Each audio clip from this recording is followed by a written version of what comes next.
everyone! Hi! Hi guys! Katapos ko lang maglinis din sa kitchen. Nakapag-walis na ako, nakapag-mop na rin ako.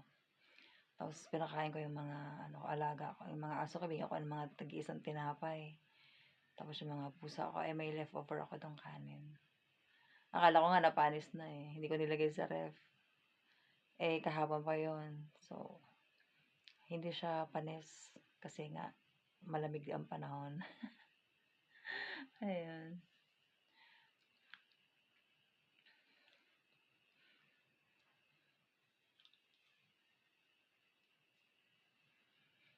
Tapos na si tatay magtanim.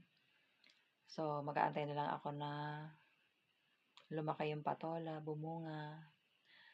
Ayan, pinagapang ko dito sa may dito sa loob sa mga